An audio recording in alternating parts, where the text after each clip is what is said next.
Thank you for coming back to the BNS channel. So today I'm doing a little vlog about some events that have happened in the past few days. So, do you remember me doing a video was it last week or maybe the week before? No, I was thinking it was last week. But it was the last video that I did from inside my vehicle. You would never have guessed. Well, you wouldn't have, because it happened after the fact. But when I finished doing that video, and it wasn't because of the video, by the way, it happened maybe about 5 minutes after I shut the video off and put it away. I ran over somebody's cat.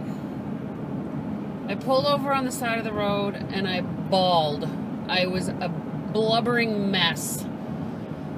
It was an unbelievable experience. I've never run over somebody's pet before.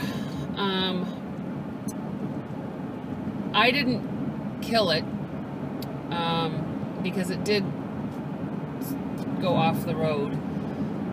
But the owner came and took care of it, and it was just a very, very sad situation. But it's just weird how things can change, like, in an instant. And thankfully, I wasn't recording at the time because, one, I would have blamed it on that, but two, you guys would have seen that, and that would have been horrible. Absolutely horrible. So then, this past weekend, that was some bad news. This past weekend, I had an event. We have what's called the Ploye Festival. If you do not know what a Ploye is, then you need to find out, because they are absolutely amazing. Woo, I almost hit a bird. Or the bird almost hit me. It is a buckwheat pancake. They were created up here, matter of fact, on Bouchard Farms, and it's spelled P-L-O-Y-E. They're absolutely amazing. You can eat them with butter. That's typically what we do, is we put butter on them, we roll them up and eat them, and the best thing to eat them with is chicken stew. So if you don't know what it is, you need to find out, because Fort Kent is on the map because of it. They each year cook the largest Ploye in the world. And matter of fact, they actually have, I don't remember the size of it, but it's really big. I'm trying to think of how many feet. Yeah, feet. It's probably about 10 or 15 feet in diameter, you know, from edge to edge. It's really big. They have this whole griddle that they've created and made. They do it over charcoal. And so that is what the festival is about. However, it kind of started because we have an Acadian festival the same weekend in our neighboring town, and the Acadians are that's our heritage, so we celebrate that every year. Next year, we're actually going to be having a 2014, I forget what it's called, it's in French, but it's going to be a huge event, because they have this event at different places. And each year, and this year, the next year, it's going to be in Madawaska, which is where I'm heading today, actually. So yeah, so that's exciting.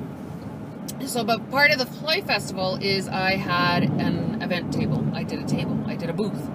And so Friday was the first day, and it poured like a banshee. So, and of course our tent was an outdoor event. I mean, we had our tent outside. It had no sides, so it was just covering us, which was awesome, because that way we didn't get wet. However, we were on dirt, so when it rained, the mud created these paths of water. So at the very beginning of the day, I was the trench maker. So I went around and I made a trench so that the water had an opportunity to bypass us and go down somewhere else. But Friday was awesome. It didn't rain all day, but it was a good event. Saturday was a different story.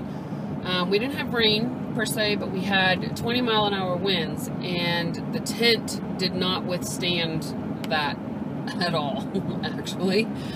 And it was sad because there were some people, we had security that stayed overnight to make sure that if we kept our goodies there, that nobody would steal it and that sort of thing. But it didn't really help with the microburst that we had. And there were some people that left their paintings, and the paintings got ruined because they got thrown by the wind, knocked outside of their frames, and it was just kind of a mess when we first got there.